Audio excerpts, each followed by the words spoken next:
कुरंगमिग जातकथा। एकदा आमचा बोधिसत्व कुरंगमरू कुळात जन्मला होता। वयात आल्यावर अरण्यात जाऊन तो निरनिराळ्या झाडांची फळे खात असे। एकदा एक शिवणीचा वृक्ष फलभाराने विनम्र झाला होता। बोधिसत्व त्या वृक्षाखाली जाऊन वायाने पडलेली फळे खात असे। पण आमचा बोधिसत्व जिव्हालंपट नव्हता। फळे खाण्यापूर्वी आसपास एखादा पारडगी दडून बसला आहे किंवा नाही याची तो नीट तपासणी करीत असे आणि मग निर्वाहापुरती फळे खाऊन तेथून निघून जात असे।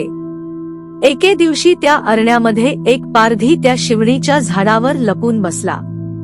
बोधिसत्व त्याच्या नियमाप्रमाणे एकदम वृक्षाखाली येता काही अंतरावर राहून जवळपास पारधी आहे की नाही याचे निरीक्षण करू लागला। वृक्षाखाली चांगली फळे पडली नसावी असा विचार करून पारध्याने काही फळे तोडून बोधिसत्व उभा होता त्या बाजूला फेकली, तरी बोधिसत्व तेथून हलेना। तेव्हा पारध्याने आणखी फळे बोधिसत्वाकडे फेकली। तेव्हा बोधिसत्व म्हणाला, बाई शिवानी, आज तू माझी फारच हाजीहांजी चालविली आहेस। रोजच्या प्रमाणे सरळ फळे पाडता माझ्या बाजूला दूरवर तू फळे फेकीत आहेस। हांजीपणा विषारी आहे हे तत्व मला माहीत असल्यामुळे मी तुझा दुरूनच त्याग करून दुसऱ्या शिवणीच्या झाडाकडे जातो। बोधिसत्व तेथूनच पळत सुटला। पारध्याने त्याच्यावर शस्त्र फेकले परंतु त्याचा काहीच उपयोग झाला नाही। जातकथा।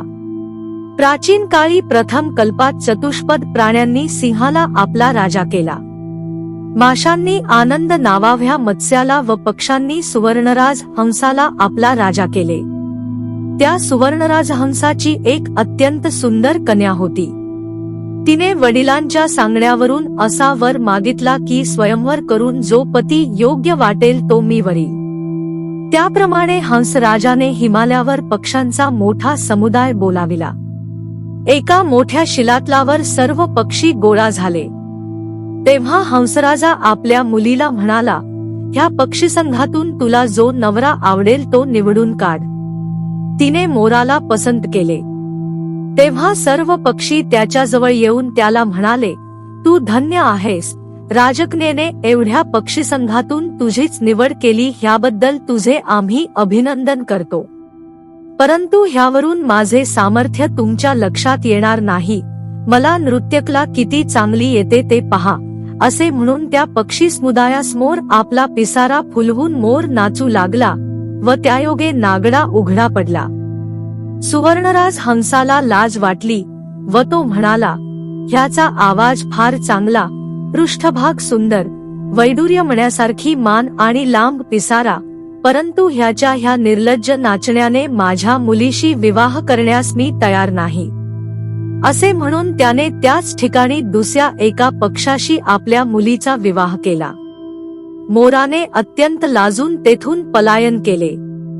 असभ्यतेमुळे चांगले गुण व्यर्थ गेले। भवतु सब मंगल। साधू साधू साधू।